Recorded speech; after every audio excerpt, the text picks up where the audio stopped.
अस्सलाम वालेकुम रहमतुल्लाह। दोस्तों, अगर आप सऊदी अरब में काम करते हैं और खरूज उदा यानी छुट्टी पर अपने मुल्क जाते हैं और आपका पासपोर्ट गुम हो जाता है, तो क्या आप नए पासपोर्ट पे दोबारा सऊदी अरब आ सकते हैं या नहीं आ सकते, या किस तरह आ सकते हैं?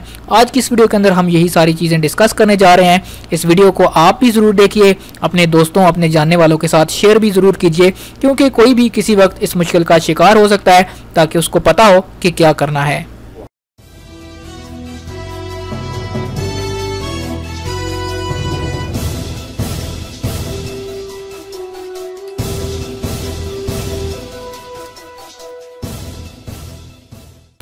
पासपोर्ट गुम होने पर तारकीन नए पासपोर्ट पर सऊदी अरब आ सकते हैं।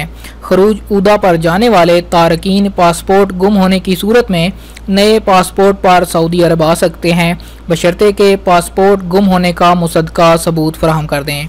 डायरेक्टर जनरल जवाज़ात की जानिब से ट्विटर का अकाउंट पर पूछे गए सवाल का जवाब देते हुए तर्जुमान जवाज़ात ने कहा कि वो तारकीन वतन जो सऊदी अरब में कानूनी तौर पर मुकीम है और छुट्टी पर अपने मुल्क गए हुए हों, जहां उनका पासपोर्ट गुम हो जाए, इसी सूरत में इन्हें पुलिस और मुतल्लिका इदारे की मुसद्दका रिपोर्ट फराहम करनी होगी।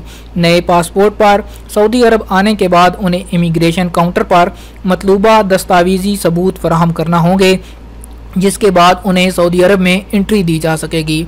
मुमलिकत आने के बाद उन्हें जवाज़ात के मुतल्लिका शोबे में जाकर नए पासपोर्ट का नंबर महकमे के मरकज़ी कंप्यूटर में फीड कराने के लिए पुराने गुमशुदा पासपोर्ट की मुसद्दका रिपोर्ट भी पेश करना होगी, जिसके बाद जवाज़ात के सिस्टम में नए पासपोर्ट की एंट्री की जाएगी।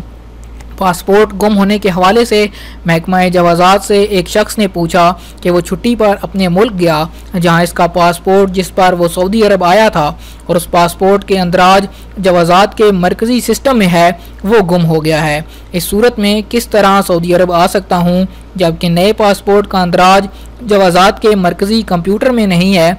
इस पर जवाज़ात की जानिब से जवाब दिया गया। वाज़े रहे, जवाज़ात की जानिब से तारकीन को जो सहूलतें फ़राहम की जा रही हैं, इनमें डिजिटल सिस्टम काफ़ी फ़ायदेमंद साबित हुआ।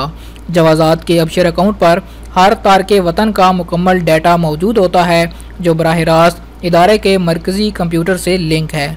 सऊदी अरब में मुकीम तारकीन का कहना है कि जब से जवाज़ात ने डिजिटल सिस्टम मुतारफ़ करवाया है, इन्हें काफ़ी सहूलत हो गई। खरूज उदा यानी छुट्टी लगाने के लिए पहले काफ़ी दुश्वारी का सामना करना पड़ता था। अबशर सिस्टम से ये सहूलत हो गई कि घर बैठे किसी भी वक्त अपने अहले खाना का खरूज उदा के अलावा दीगर सरकारी अमूर निपटाए जा सकते हैं। डिजिटल सिस्टम के नफाज से इकामों की तजदीद भी बहुत आसान हो गई। जी तो दोस्तों, ये थी आज की इन्फॉर्मेशन। उम्मीद करता हूँ कि आज की इन्फॉर्मेशन और आज की वीडियो आपको पसंद आई होगी। वीडियो पसंद आए तो लाइक का बटन दबाइए, वीडियो को ज़्यादा से ज़्यादा शेयर कीजिए, और अगर अभी तक आपने चैनल को सब्सक्राइब नहीं किया, चैनल को सब्सक्राइब कीजिए, साथ में घंटी का बटन लाजमी दबाइए, क्योंकि जब तक आप घंटी का बटन नहीं दबाएंगे आपको नई आने वाली वीडियोज़ की नोटिफिकेशन नहीं मिल पाएंगी। अगर इसके हवाले से आपका कोई क्वेश्चन हो तो आप कमेंट के अंदर पूछ सकते हैं।